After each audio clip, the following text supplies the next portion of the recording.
Bienvenue dans les 3 minutes de l'AFPRIC, un podcast pour les personnes concernées par la polyarthrite et les rhumatismes inflammatoires chroniques.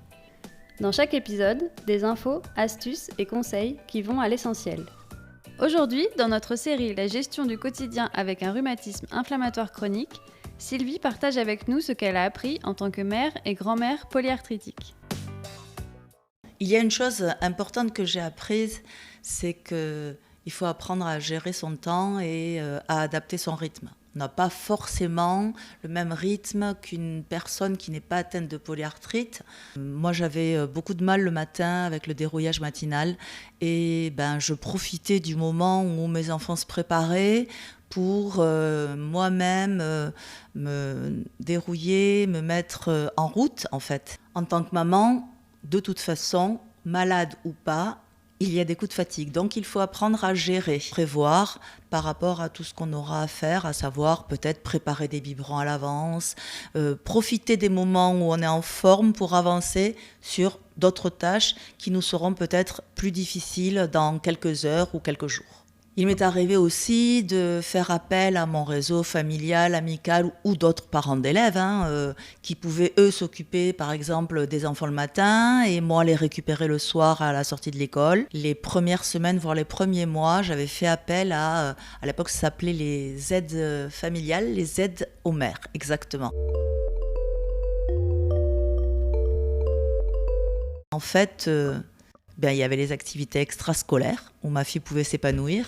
Il y avait aussi son papa avec qui elle réalisait des activités plus physiques qu'avec moi, ses amis, sa famille. Et puis avec moi, il y avait tout le reste. Je veux dire, ça pouvait être les puzzles, la lecture, ça pouvait être les activités manuelles comme la pâte à modeler, la peinture. Le plus tôt possible, il faut le responsabiliser, le rendre acteur de sa propre vie et lui apprendre à nous aider. Un exemple, quand ma fille était petite, je lui ai très rapidement appris à mettre ses bras autour de mon cou pour la sortir de son lit, puisque j'avais un peu de mal avec mes mains à la prendre. De la même manière, lorsque je devais l'attacher dans son siège auto, très rapidement, je lui ai appris, en lui tenant la main, à monter dans la voiture, par étapes, à monter sur son siège auto et que je n'ai plus qu'à l'attacher, clipper les 2 ceintures de sécurité.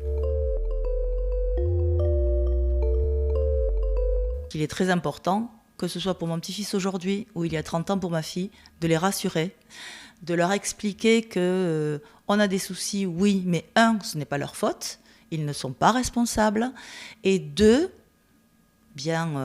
ils sont en sécurité, nos vies ne sont pas en danger et donc la leur non plus.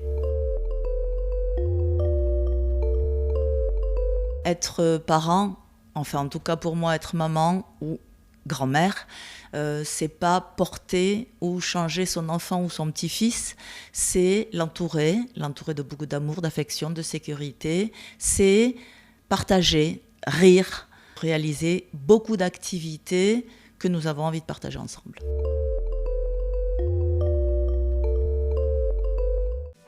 Merci Sylvie pour ce témoignage et ces conseils.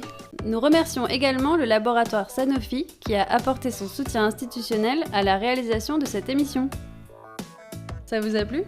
N'hésitez pas à vous abonner, liker et partager nos émissions.